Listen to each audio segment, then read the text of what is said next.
Welcome to everyone on the live stream from across the UK and across the world. I'm one of the co-founders of the Together Declaration and Association. It's great to have you with us, both in the room and on a live stream.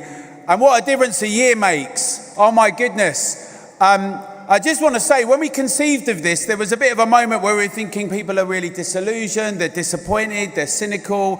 We know that a lot of people didn't come out and vote, and this, you know, despite the huge majority this government's got, there was a very low turnout.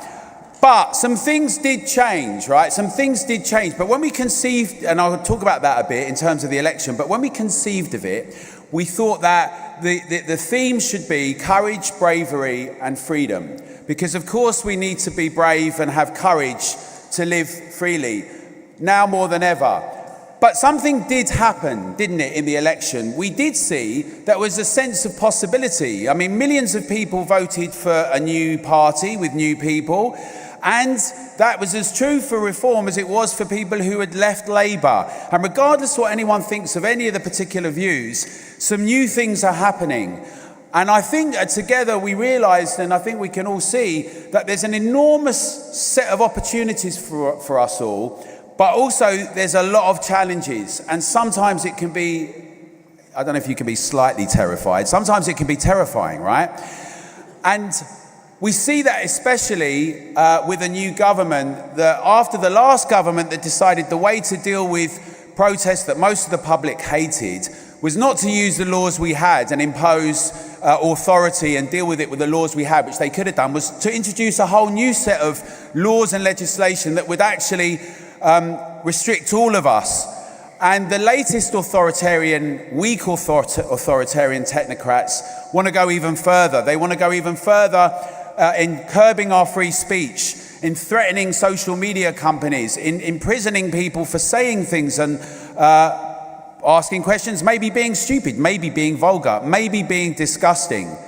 But in the spirit that we might admire here of Voltaire and others, we need to be able to really say that we need to hear all the things that are terrible and disgusting and deplorable, that word, because we need to interact with one another as fellow citizens. We need to engage with one another.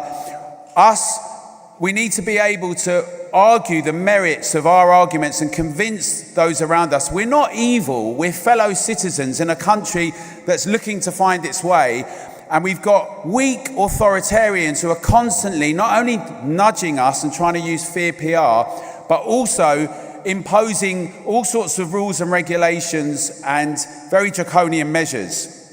Now, I want to just briefly outline some of the things we've done in the last year, which I think have been quite good.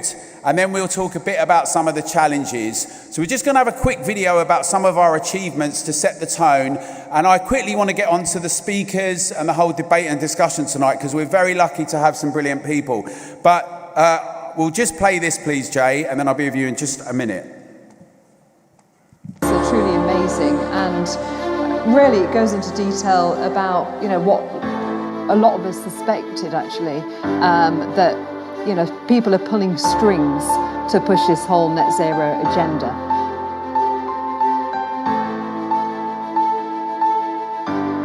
And we're here to say that we all support this fight for freedom with all of you together. And I'm going to keep it short, but just know that we're stronger together. Let's stand together and take back democracy together. What are we going to do, everyone? Thank you very much. And too many people are ignoring that, and voting is one part of many things, right? We know we campaign, we organise locally, we lobby, we protest, we organise events, and also we want to encourage people to have their voice, so hold candidates accountable, make sure we put people under pressure and engage democratically. This is what international solidarity looks like. Independent, sovereign citizens and independent sovereign nation states making decisions to come together and collaborate, but to retain their freedom, their liberties, their rights, their privacy together. So we want our freedoms, we're going to insist on it together, and we're going to take back democracy. Thank you very much. There's free humanity. Let's do it together in solidarity. over the last few years we were being told not to kill Granny, and here we are today in London, part of the NHS Federation, University College Hospital, internationally renowned. Stop persecuting those who do. There needs to be a revolution in the social care sector, an absolute revolution. At Glasgow, around Scotland, and around the UK and internationally. In Leeds this evening, make some noise, Leeds! And this evening we're in Aberdeen. Notes when you're talking to a room of friends, and you don't need notes. When you're talking to a group of like-minded people. Regular people expressing regular concerns about immigration, about who we're allowing into our country, about how we are policing our country, how there appears to be a two-tier policing system. Now I'm being told that I'm being searched under sweeping powers. Bringing awareness to the public about a large number of issues, and one of the issues that we both campaign on is excess deaths, and one aspect of that is the situation around the deaths of vulnerable elderly at the beginning of the COVID pandemic.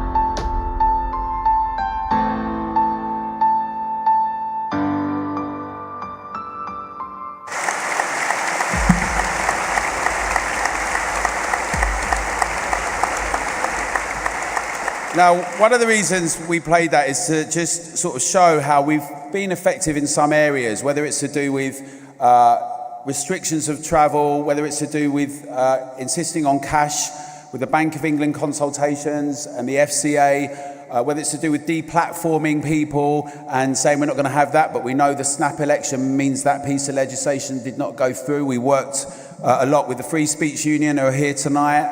Esther's here. We love them. And Us For Them, very important that Us For Them have done a lot of work on this issue as well, and we love them. Parents who are concerned about their kids, Molly and the team.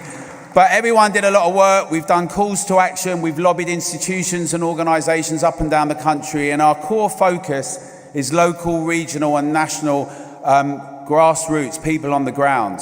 And there's some brilliant think tanks out there, and there's some really good NGOs and lobbyists, but we've got a 360 approach that does many of those things with press and lobbying and campaigning and protests.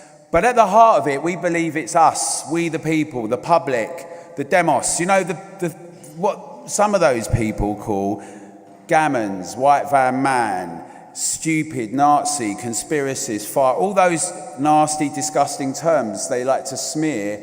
But actually, we think that the real spirit of honesty in democracy comes through having a public that's strong and keeping everyone under pressure. Now, in order to do that, the first fundamental principle, and one of the key pillars when we launched it together 3 years ago, which is both terrible and brilliant 3 years, right? Because we shouldn't really have to be here, but we've all done some very important things. But the key pillar and principle has been free speech.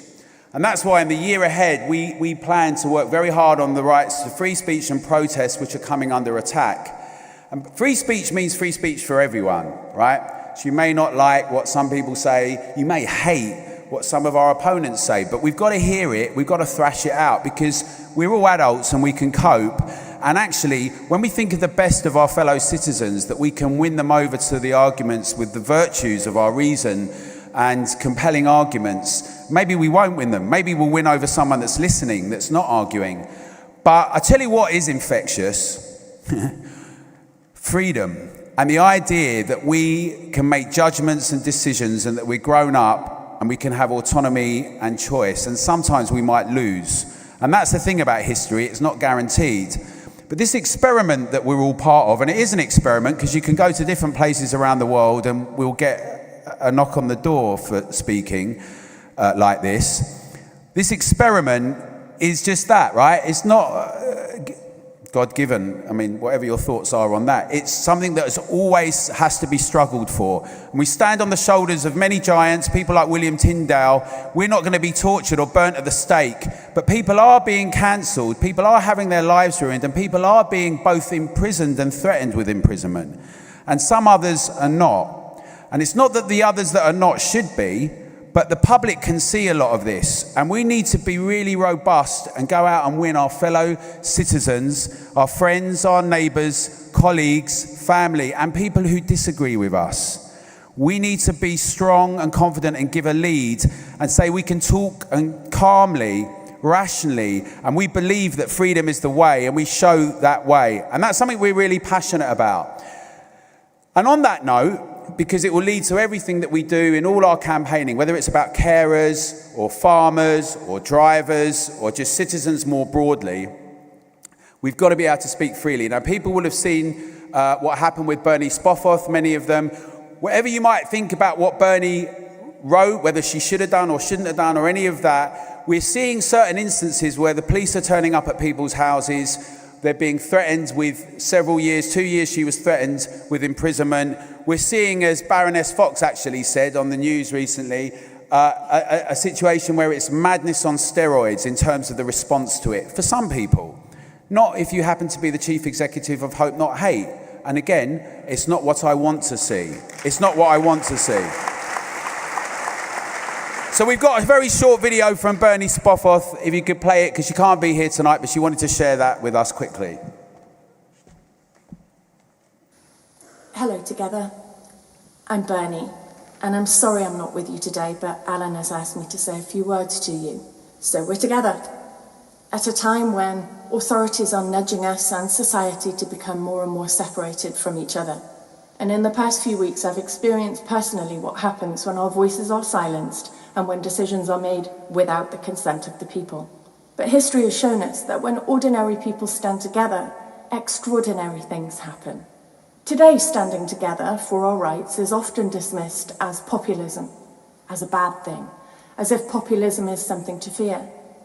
And they do fear it. But populism is really just the voice of ordinary people, demanding to be heard together.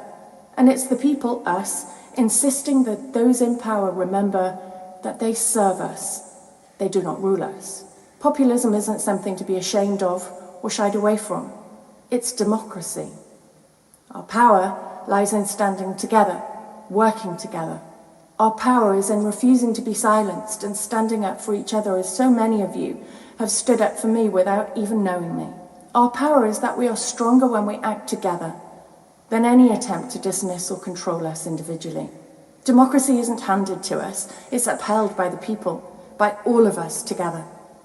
We are the voice of the many, and we need to make sure that that voice is heard. Have a lovely evening, and I really look forward to being with you next time.